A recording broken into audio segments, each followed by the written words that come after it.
नमस्कार प्रिय बच्चों। हम रीढ़ की हड्डी एकांकी के अंतर्गत देख रहे थे कि किस प्रकार गोपाल प्रसाद और शंकर जो है और रामस्वरूप जी के बीच जो है बातचीत हो रही है। और इसी क्रम में अब देखिए क्या बात हो रही है। रामस्वरूप यही कि शादी तय करने में खूबसूरती का हिस्सा कितना होना चाहिए।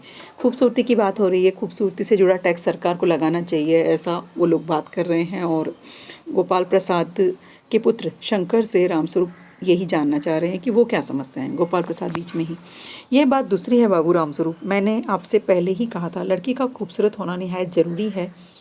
कैसे भी हो, चाहे पाउडर वगैरह लगाए चाहे वैसे ही। बात यह है कि हम आप मान भी जाएं, मगर घर की औरतें तो राजी नहीं होती। आपकी लड़की तो ठीक है।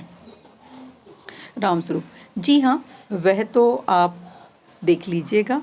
गोपाल प्रसाद, देखना क्या, जब आपसे इतनी बातचीत हो चुकी है तब तो ये रस्मी समझिए। गोपाल रामस्वरूप, है यह तो आपका मेरे ऊपर भारी एहसान है। और जायचा। गोपाल प्रसाद, जनपत्र तो मिल ही गया होगा। रामस्वरूप, जी जायचे का मिलना क्या मुश्किल बात है, ठाकुर जी के चरणों में रख दिया, बस खुद ब खुद मिलान हुआ समझिए। गोपाल प्रसाद, ये ठीक कहा आपने, बिल्कुल ठीक। थोड़ी देर रुक कर, लेकिन हाँ, यह जो मेरे कानों में भनक पड़ी है यह तो गलत है ना। रामस्वरूप चौंक कर, क्या? गोपाल प्रसाद, ये पढ़ाई लिखाई के बारे में। जी हाँ, साफ बात है साहब, हमें ज़्यादा पढ़ी लिखी लड़की नहीं चाहिए। मैम साहब तो रखनी नहीं, कौन भुगतेगा उसके नखरों को। बस हद से हद मैट्रिक पास होनी चाहिए। क्यों शंकर? मतलब देखिए, पढ़े लिखे लोग हैं लेकिन बहू चाहते हैं कम पढ़ी लिखी। शंकर, जी हाँ, कोई नौकरी तो करानी नहीं। रामस्वरूप, नौकरी का तो कोई सवाल ही नहीं उठता।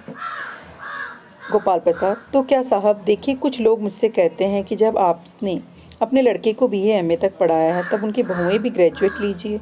भला पूछिए इन अक्ल के ठेकेदारों से कि क्या लड़कों की पढ़ाई और लड़कियों की पढ़ाई एक बात है। अरे मर्दों का काम तो है ही पढ़ना और काबिल होना। अगर औरतें भी वही करने लगी, अंग्रेजी अखबार पढ़ने लगी और पॉलिटिक्स वगैरह पर बहस करने लगी, तब तो हो चुकी गृहस्थी। जनाब, मोर के पंख होते हैं, मोरनी के नहीं। शेर के बाल होते हैं, शेरनी के नहीं। देखिए, इन बातों से हमें पता लग रहा है कि गोपाल प्रसाद की लड़के और लड़की के प्रति मानसिकता अलग अलग है। वो दोनों में बहुत भेद मानते हैं। उनको मानना है कि लड़कियों के लिए अलग योग्यताएं होती हैं और लड़कों के लिए अलग ना। वो लड़कियों का पढ़ना उतना ज़रूरी नहीं समझते। तो एक तरह से जो लड़के लड़की में समाज में जो भेदभाव है उसकी ओर यहाँ पे इशारा किया गया है, जो कि ठीक नहीं है। रामस्वरूप, जी हाँ, और मर्द की दाढ़ी होती है, औरत के नहीं। हैं।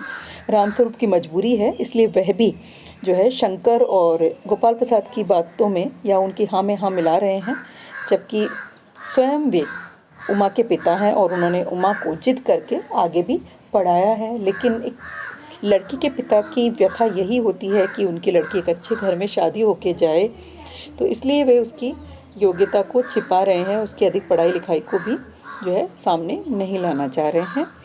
तो ये एक तरह से विडंबना जो समाज में व्याप्त है उसकी ओर एक इंगित है। इसको हम इस तरह से ही समझेंगे कि ऐसा होना नहीं चाहिए, लेकिन इसी समस्या को लेकर ये एकांकी भी लिखा गया है, तो हमें इसे समझना होगा। गोपाल प्रसाद, हाँ, वह भी सही है। कहने का मतलब यह है कि कुछ बातें दुनिया में ऐसी है जो सिर्फ मर्दों के लिए, और ऊंची तालीम भी ऐसी ही चीज़ों में से एक है। मतलब वो ये मानते हैं लड़की पढ़ी लिखी हो लेकिन ज़्यादा पढ़ी लिखी नहीं होनी चाहिए। ज़्यादा पढ़ा लिखा होना लड़की का हक नहीं है। रामस्वरूप शंकर से, चाय और लीजिए, धन्यवाद, पी चुका। रामस्वरूप गोपाल प्रसाद से, आप? गोपाल प्रसाद, बस साहब अब तो खत्म कीजिए। रामस्वरूप, आपने तो कुछ खाया ही नहीं, चाय के साथ टोस्ट भी नहीं थे। क्या बताऊं, यह मक्खन।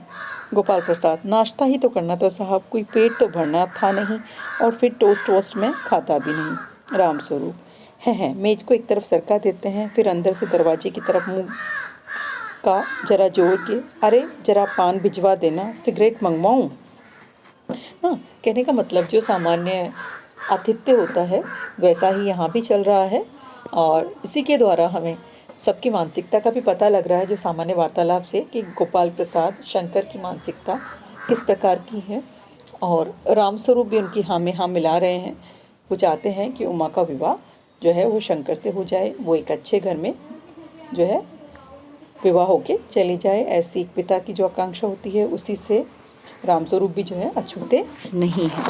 धन्यवाद।